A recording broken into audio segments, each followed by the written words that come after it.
त्याचबरोबर दोन्हीही कन्यांच्या विद्याप्राप्तीचा प्रसंग आपल्यासमोर प्रस्तुत केला होता. आणि विद्याप्राप्ती पूर्ण झाल्यानंतर दोन्हीही ज्या कन्या आहेत सूरसुंदरी आणि मैनासुंदरी, या दोन्ही आपल्या नगरामध्ये प्रवेश करतो आणि तिथं आपली वाचना संपली होती. ज्यावेळी नगरामध्ये तो प्रवेश झाला, ज्यावेळी आईबाबांना त्या दोन्ही मुलींनी सूरसुंदरी आणि मैनासुंदरीने बघितलं, त्यावेळी ती सूरसुंदरी मात्र रथातून खाली उतरली, परंतु मैनासुंदरी एक धर्मवान, एक आदर्शवान आणि एक नीतिवान कन्या होती. कारण की तिनं जैन गुरूंच्या माध्यमातून विद्याप्राप्ती करून घेतली होती, म्हणून ती रथातून खाली उतरली आणि आईवडिलांच्या दिशेनं, आईबाबांच्या दिशेनं चालत चालली. बऱ्याच नगरातले श्रावक ते बघून धन्य होऊ लागले. खरोखर धार्मिकता, खरोखर शिक्षण आणि खरोखर विद्याप्राप्ती आणि कुणी निश्चितरूपाने सगळ्या गोष्टींची प्राप्ती केली असेल तर ती मैनासुंदरीने केले हे बऱ्याच जणांच्या मनामध्ये होतं. ती आईबाबांच्याकडे चालत गेली. गेल्यानंतर पहिला तिनं दासींना सांगून सगळी व्यवस्था निर्माण केली होती आणि त्या व्यवस्थेमध्ये तिनं काय केलं, पहिला आईबाबांच्या जवळ जाऊन पहिला बाबांचे चरण स्पर्श केला, आईचे चरण स्पर्श केले आणि त्या दोघांनाही प्रणाम करून त्यांना जय जिंद्र करून ती ज्या दासीला तिनं सांगितली होती त्या दासीच्या माध्यमातून एक ताट आणि पाणी घेऊन आल्यानंतर आपल्या आईवडिलांची पादपूजा करण्याचा प्रसंग तिथं आल्यानंतर बरीच माणसं जे पाहत होते ते धन्य धन्य झाले. की विद्याप्राप्ती झाल्यानंतर बरेच लोक आहेत ते ज्ञानाचा अहंकार करतात, परंतु ही मैनासुंदरी आहे जिनं आपल्या आचार्य गुरूंच्याकडे विद्याप्राप्ती करून घेतल्या, तिला संस्कार जे मिळाले ते उत्कृष्ट संस्कार मिळाल्यात, म्हणून लोक बरेच धन्य होऊ लागले. कारण की अशी विद्याप्राप्ती व्हावी ही बऱ्याच जणांची इच्छा झाली आणि याच्यातून जैन धर्माची महती प्रभावना फक्त आचरणातून विद्याप्राप्तीमुळे झाली. त्यावेळी तिनं आईबाबांचे पाद प्रक्षालन केल्यानंतर त्यांचे सगळं, जेवढ्या वर्षात मी इथं विद्याप्राप्तीच्या काळामध्ये मी इथं नाही, तेवढ्या काळामध्ये तुमचं सगळं शरीर स्वास्थ्य वगैरे चांगलं आहे काय, तुमच्या सगळ्या राज्यामध्ये क्षेमकुशल आहे काय आणि तुमचं राज्य व्यवस्थित चालू आहे काय, या सगळ्या गोष्टीची विचारपूस मैनासुंदरी केले. परंतु सूरसुंदरीनं कुठलीही विचारपूस केली नाही, कुठलेही त्यांचं चरण स्पर्श केलं नाही, पाठपूजा केली नाही. हे कशाचं प्रतीक असेल? शिक्षण आणि विद्या. म्हणून ज्ञान घेताना समीचीन ज्ञान घेणं आवश्यक आहे. ज्ञानाची प्राप्ती करून घेत असताना समीचीन ज्ञानाची प्राप्ती करून घ्यायला पाहिजे आणि ते उत्कृष्ट ज्ञान संस्कारासहित, विनयसहित आणि सगळ्या गोष्टींच्या सहित असणं आवश्यक आहे. म्हणून एक गोष्ट लक्षात घ्या, आपल्या जीवनामध्ये आपल्याला जर मुलांना आणि बऱ्याच जणांना नाही जर ज्ञान द्यायचं असेल तर जैन गुरूंच्या सानिध्यात त्यांना ज्ञान देण्याचा प्रयत्न करा. संधी आहे तुम्हाला 4 महिन्याची, तुमच्या मुलांना गुरूंच्याकडून ज्ञान घेण्याची संधी आहे, त्यामुळे संधी सोडू नका. कारण की जैन गुरु जे देतात की नाही, जीवनामध्ये सगळ्या पद्धतीनं, कशा पद्धतीनं कुठला बिहेवियर करायचा, आपला विनय कसा असावा, कुणासंग कसं वागायचं आहे, जैन संस्कार काय आहे, पूजा पद्धती काय आहे, सगळ्या गोष्टींची व्यवस्थित रीतीनं नाही त्यांना ज्ञान देण्याचा प्रयत्न कोण पृथ्वी तलावर करत असेल तर ते फक्त जैन गुरुच आहेत. ही गोष्ट लक्षात घ्या, याचं चिंतन करणं आवश्यक. ज्यावेळी हे सगळा प्रसंग झाला आणि प्रसंग झाल्यानंतर दोन्ही आता कन्या आपापल्याकडे राज्यामध्ये, आपल्या नगरामध्ये, आपल्या महालामध्ये सुखपूर्वक आपापल्या विद्याची प्राप्ती झालेली आहे, जे संस्कार झाले त्या संस्कारानुसार आपलं आचरण करत होत्या. आणि आचरण करत असताना एक दिवस एक असा प्रसंग उपस्थित झाला. मैनासुंदरीची पिता कोण? प्रजापाल राजा. तो प्रजापाल राजा एक दिवस आपल्या महालामध्ये बसला होता आणि बऱ्याच वेगवेगळ्या राज्याचे राजे आणि वेगवेगळे मंत्री त्याच्यासमोर उपस्थित होते आणि कुठल्या तरी एका गोष्टीवर चर्चा चालू होती. आणि त्याच वेळी सूरसुंदरी जी आहे प्रजापाल राजाची मोठी कन्या, ती सूरसुंदरीने राजाजवळ आल्यानंतर काय तर निवेदन करायचं होतं, काय तर सांगायचं होतं. त्यावेळी विचारल्यानंतर त्या राजानं पाहिलं की सूरसुंदरी आल्या. त्यावेळी तो विचारतोय, हे कन्ये काय काम आहे? त्यावेळी हे म्हणल्यानंतर ती सूरसुंदरी सांगते, माझं अमुक अमुक हे काम आहे आणि या गोष्टी मला पूर्ण करून द्याव्या. तो मंत्र्यांना लगेच आदेश करतोय सूरसुंदरीने जे सांगितले ते पूर्ण करावं. परंतु ज्यावेळी ते सगळे मंत्री वेगवेगळे नाही, नगराचे राजे वेगवेगळे नाही, तिथं माणसं आली होती. त्यांना राजाने एक गोष्ट मात्र बघितली, आई वडिलांना शिकण्यासारखी गोष्ट आहे. त्या राजाने एक गोष्ट तिथं बघितली की बरेच राजे, बरेच मंत्री आणि बरेच जे लोक आले आहेत त्या लोकांच्या बऱ्याच जणांची नजर कडे सूरसुंदरीकडे होती. त्यावेळी ते सगळे राजे, त्यांची मिटिंग संपल्यानंतर राजे सगळे निघून गेले, मंत्री सगळे निघून गेल्यानंतर राजाने मनात घेतलं की आता माझी मुलगी मोठी झाल्याने तिच्या लग्नाचा योग्य ते विचार करणं आवश्यक आहे. कारण की सगळ्या माणसांची नजर ज्या गोष्टीकडे येते निश्चित रूपानं त्या गोष्टीला व्यवस्थित रूपानं संस्कारित करणं आवश्यक आहे. हे राजाचं मत होतं आणि योग्य होतं. आई वडिलांनी आज हे चिंतन करणं आवश्यक आहे, या गोष्टीचं मनन करणं आवश्यक आहे. योग्य वेळ सगळ्यात आवश्यक आहे. शिक्षण आवश्यक नाही, योग्य वेळ आवश्यक आहे. ही गोष्ट लक्षात घ्या. आज ज्या विपरीतता व्हायला त्या विपरीततेचं मूळ कारण आम्ही धर्मसंस्कारासहित या गोष्टी करणं झालोय म्हणून मी सांगितलं. त्यावेळी सगळे राजे निघून गेल्यानंतर सूरसुंदरीला प्रजापाल राजानं बोलवून घेतलं आणि प्रजापाल राजानं बोलवून घेतल्यानंतर सूरसुंदरीला जो प्रजापाल राजा आहे तो प्रजापाल राजा सूरसुंदरीला विचारतोय की हे कन्या, तुझं आता वय लग्नायोग्य झालेलं आहे आणि ते लग्नायोग्य झालेलं वय पुढे जाता कामा नये म्हणून तुझा विवाह करण्याचं मी योजले आहे आणि तुझ्या मनामध्ये कोण वर आहे काय तो तुला योग्य वाटेल असे. त्यावेळी सूरसुंदरी मनात विचार केले आणि तिने सांगितलं की पिताश्री अहिचत्र नगराचा जो राजा आहे अरिदमन, त्या राजाबरोबर माझं लग्न लावून द्या म्हणते. त्या मुलगीने सांगितलं, ना लक्ष द्यायलाय. सूरसुंदरीने सांगितलं अहिचत्र नगराचा राजा अरिदमन नावाचा राजा आहे, त्या राजपुत्राशी माझं लग्न लावून द्यावं ही माझी इच्छा आहे. त्यावेळी पिताश्री खुश झाले. ठीक आहे, ती सगळी व्यवस्था करतो. लग्नाची एवढी सुंदर व्यवस्था सगळी करायला चालू केली. आता तिकडे बोलणीला पत्र पाठवलं, तिकडे सगळी बोलणी केली आणि बोलणी केल्यानंतर आता लग्नाची तयारी करायला पाहिजे. सुंदर तर कन्या होतीच, परंतु साधारण कन्या नव्हती ती. प्रजापाल राजाची ती राजकन्या होती आणि ती राजकन्या तिचं लग्न करायचं आहे. सगळ्या सैनिकांना, सगळ्या मंत्र्यांना सूचित केलं की त्या कन्येचा विवाह करण्यासाठी सगळी ती जय्यत तयारी करावी.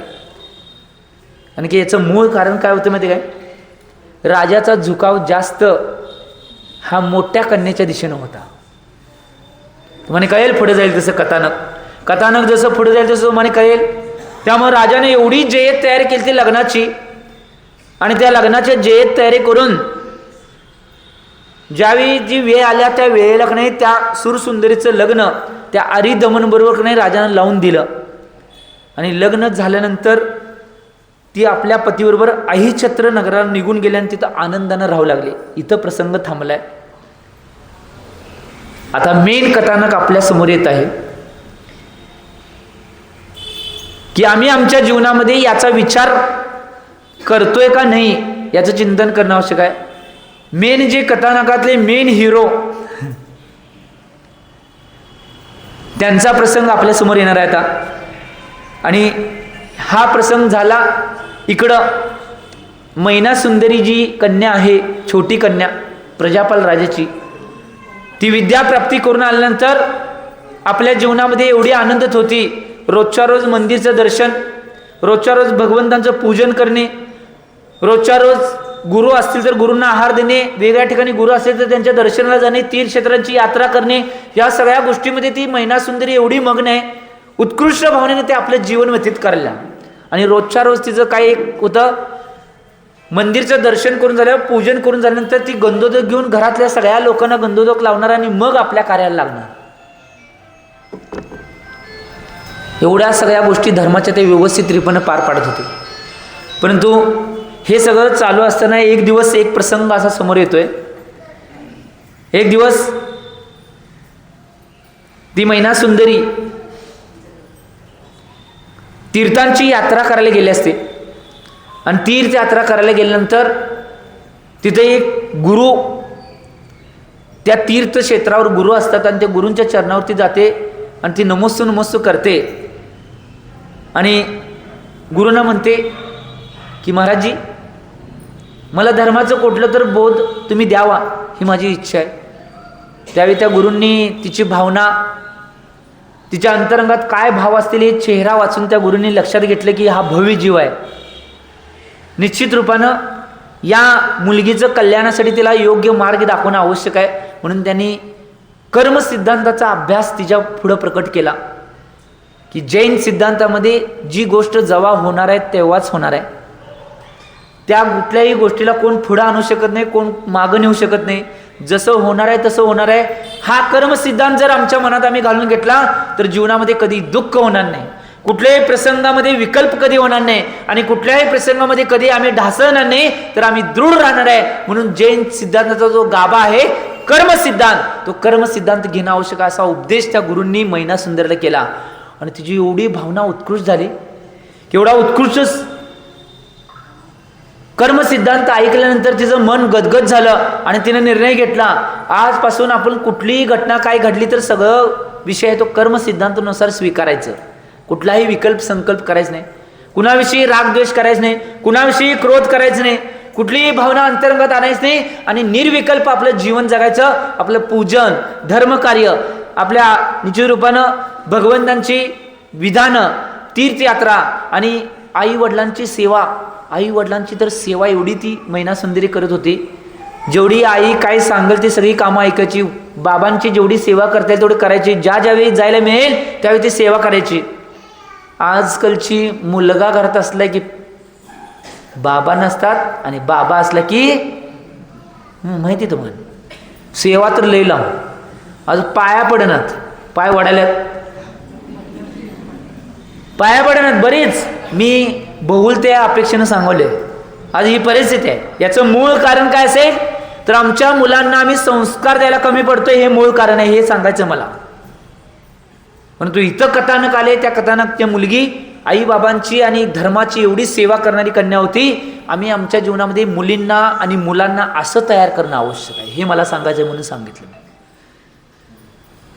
याचं चिंतन करणं आवश्यक आहे. आणि एक प्रसंग असा आला, ज्यावेळी एक दिवस महिनासुंदरी जीन मंदिरामध्ये जाऊन भगवंतांचं दर्शन, भगवंतांचं पूजन आणि पूजन झाल्यानंतर जाप स्वाध्याय वगैरे करून झाल्यानंतर गंधोदक घेऊन आपल्या घरी आली. घरी आल्यानंतर ज्यावेळी सगळ्या घरातल्या लोकांना गंधोदक दिली आणि बाबांना गंधोदक दिली, त्यावेळी बाबा जे प्रजापल राजा तो महिनासुंदरीला म्हणते, हे कन्ये तू इथं बस, मला काहीतरी चर्चा करायची आहे. त्यावेळी ती महिनासुंदरी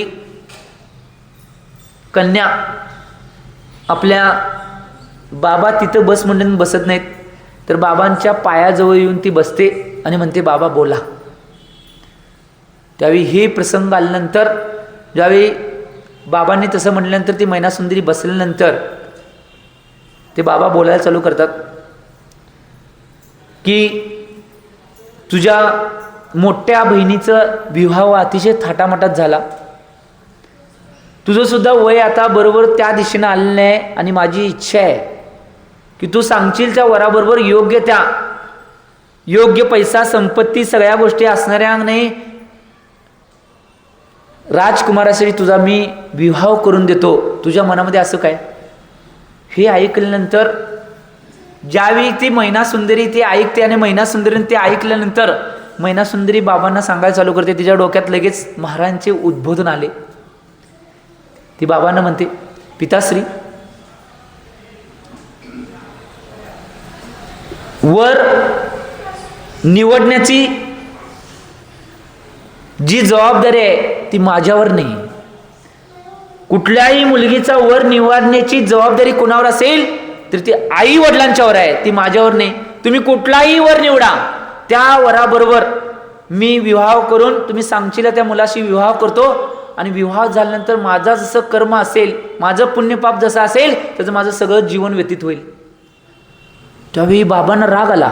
मोठ्या कन्येनं निश्चित रूपानं सांगितलं होतं, बाबा मी या मुलाशी लग्न केल्यानंतर सुखी राहील, एवढी संपत्ती सगळं वैभव आहे, सुखी राहील. परंतु ही कन्या म्हणते कर्मसिद्धांत का बाबा काय करत नाही जीवनात, कर्मसिद्धांत करतोय ना. त्यावेळी बाबांच्या मनामध्ये राग आल्यानंतर बाबांनी मनाला घात घातली की अशा मुलाशी हिचं लग्न करतो, कसं तिचं कर्म उदयात येते मला बघायचंच आहे. हे बाबांच्या मनामध्ये द्वेष निर्माण झाला कन्येविषयी. कर्मसिद्धांत ओरिजिनल होता, तत्व बरोबरच आहे, तत्व सत्यच आहे, परंतु बाबांच्या मनामध्ये विकल्प का झाला, कारण की कन्येनं नाही बाबांच्यावर सगळी गोष्ट ढकलली, परंतु स्वतः असं होईल आणि तुम्ही हे करून दिला तर बरं होईल असं म्हणली नाही, म्हणून निश्चितपणे बाबांच्या मनामध्ये विकल्प आला आणि त्यांचा अहंकार हट झालता ना. मी राजा आहे, मी सगळं कन्येचं करू शकतोय. या कन्येने हे शब्द काढले नाही, फक्त तुम्ही सांगल त्या वराशी मी लग्न करतो हेच शब्द काढलेत आणि माझं कर्म असेल तसं होईल. त्यावेळी मैनासुंदरीला प्रजापाल राजा म्हणजे तिचे पिता म्हणतात ठीक आहे बघूया. आणि त्यावेळी त्या विकल्पामध्ये संकल्पामध्ये आपली सगळी दिवसभराची कार्ये बाकीच्या गोष्टी सगळ्या पार पाडल्यानंतर ज्यावेळी परत दुसऱ्या दिवसाचा वेळ आला आणि दुसऱ्या दिवशी काय केले, प्रजापाल राजांना आपल्या पत्नीला बोलवून घेतलं. कोण? सौभाग्य सुंदरी. नावं सुद्धा कथानकला उत्कृष्ट आहेत आणि आज आम्ही ठेवतोय. धर्म महत्वाचे आहे, धर्माचे संस्कार महत्वाचे आहे. सौभाग्य सुंदरी, खरोखर तिचं सौभाग्य सुंदर होतं आणि ती बी सुंदर होती म्हणून तिचं नाव सौभाग्य सुंदर होती. आणि की मैना सुंदरी सारख्या कन्येला जिनं जन्म दिलाय ती सौभाग्य, किती तिचं सौभाग्य चांगलं असेल, चिंतन करणं आवश्यक आहे. त्यामुळं सौभाग्य सुंदरीला बोलवून घेतल्यानंतर सौभाग्य सुंदरी आपल्या पतिराजांच्या जवळ आल्यानंतर हे म्हणतात, हे बघ मी मदन सुंदरीला म्हणजे मैना सुंदरीला तिच्या विवाहाची गोष्ट विचारल्यानंतर ती म्हणली हे माझं कर्तव्य नाही, आईबाबांचं कर्तव्य आहे, त्यांनी करायचं आहे, त्यांनी सांगतील त्या वराशी मी लग्न करतो, माझं कर्तव्य नाही आणि माझ्या जीवनात जसं माझं कर्म असेल तसं होईल. परंतु आई सामंजस्य होती. ती आई म्हणली ठीक आहे आपण योग्य ते वर निवड करूया आणि निश्चित रूपानं त्या मैना सुंदरीचं लग्न लावून देऊया. त्यावेळी प्रजापाल राजा म्हणतोय, हे राणी मी योग्य तो वर निवडणार नाही, अयोग्य तो वर निवडणार आहे. तिचा कर्म सिद्धांत सांगतोय ना, तिच्या कर्मात जसं आहे तसं होणार आहे ना, मग ठीक आहे मी निवडेल त्या मुलाशीच तिला लग्न करावे लागेल. त्यावेळी ती राणी म्हणते की हे प्रभू अशी कोणतीही घटना तुम्ही करू नका, चांगला वर निवडा. ती अतिशय धार्मिक आहे, उत्कृष्ट आहे, शांत स्वभावाचे, विनयवान आहे, ज्ञानवान आहे आणि सगळ्या गोष्टींना ती निश्चित रूपानं व्यवस्थित रूपाने हँडल करू शकते. योग्य त्या वराची निवड करून तिचं लग्न करून द्यावे. तरी सुद्धा प्रजापाल राजा ऐकायला तयार नाही, कारण की त्याचा अहंकार हर्ट झालता. चिंतन करणं आवश्यक. त्यांनी विचार केला, त्या राणीला सांगितलं आणि ती चर्चा बरखास्त झाल्यानंतर आता प्रजापाल राजा विचारत होता काय करायचं याच्यावर. या सगळ्या गोष्टीचं चिंतन मनन करण्यामध्ये तो नाही प्रजापाल राजा मग्न होता. कोणती गोष्ट करून की नाही मी कशा पद्धतीनं की नाही जी गोष्ट तिनं मैनासुंदरीनं बोलल्या त्या गोष्टीविषयी तिला चिंतन करायला हवे हा विचारामध्ये प्रजापाल राजा होता. परंतु इकडं आईचं मन आहे ते मन खात होतं, कारण की राजाने चुकीचा कोणता निर्णय किंवा माझ्या पतिराजाने चुकीचा कोणता निर्णय घेऊ नये ही भावना आईची होती. तरी सुद्धा एक ज्ञानवान आणि हुशार जे धर्मवान मंत्री होते त्या मंत्र्याजवळ ते मंत्र्यांना ते आई सौभाग्य सुंदरी बोलवून घेते आणि त्यांना सांगते जरा राजांना या बाबतीत तुम्ही समजावून सांगावं की या गोष्टी तुम्ही करू नयेत. तो मंत्री जातोय.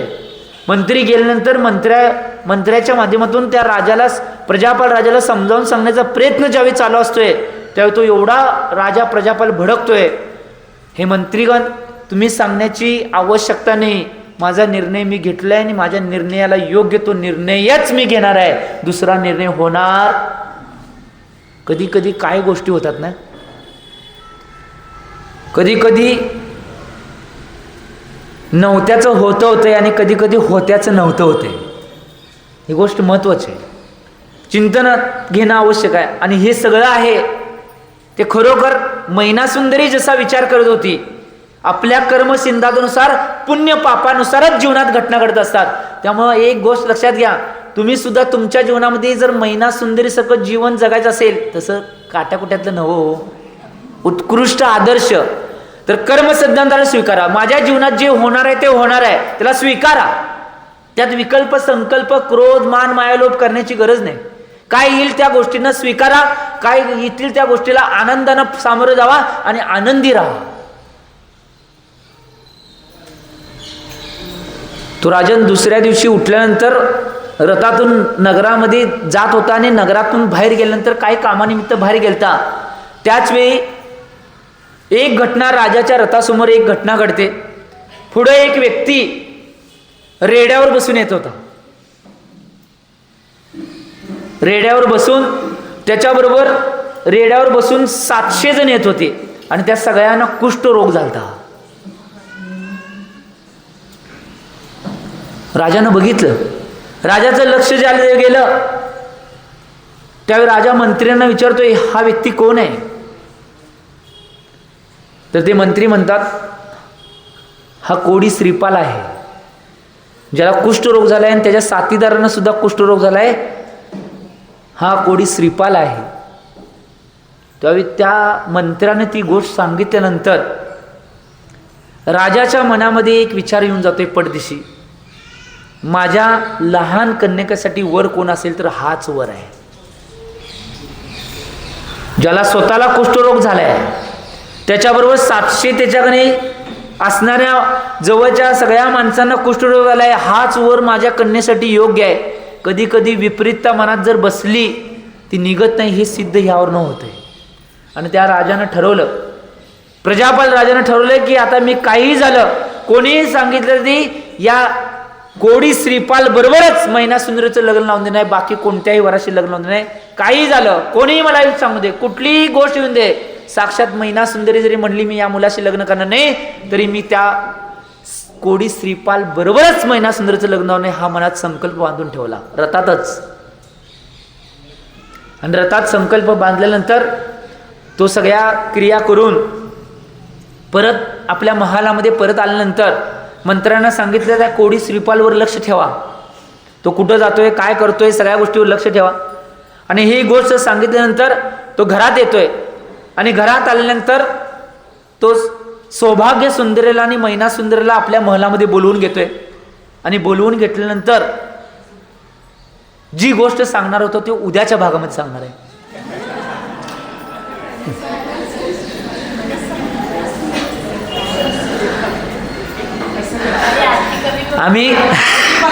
आम्ही याचं चिंतन करणं आवश्यक आहे. त्यामुळं उद्याच्या भागामध्ये प्रजापाल राजा आपल्या पत्नीला सौभाग्य सुंदरेला आणि आपल्या कन्येला मैना सुंदरला उद्या काय सांगणार आहे हे उद्याच्या भागामध्ये बघा. मी एवढीच भावना करतो की या कथानकाच्या माध्यमातून आपलं जीवन उज्ज्वल बनवण्याचा, आपलं जीवन योग्य ठेवण्याचा, आपल्या मनामध्ये कुठलाही संकल्प विकल्प न आणण्याचा विचार आजच्या कथेतून बोध मिळतोय. आणि सगळ्यात मोठा बोध आजच्या कथेतून काय मिळत असेल तर जैन धर्माच्या कर्म सिद्धांताला मानणे हा सगळ्यात मोठा बोध आजच्या कथेने मिळतोय. मी एवढीच भावना करतो, मिरजवाले हुशार आहेत, आपल्या जीवनाला नाही कर्म सिद्धांतानुसार ढाळून आपलं जीवन जगण्याचा प्रयत्न तुम्ही करशील एवढी भावना करतो. आणि आजच्या वाणीला रम देतो. जे बोलो आचार्य भगवंत श्री सन्मती सागरजी महाराज की, सुख के सब साथी दुख में न को, मेरे राम मेरे श्याम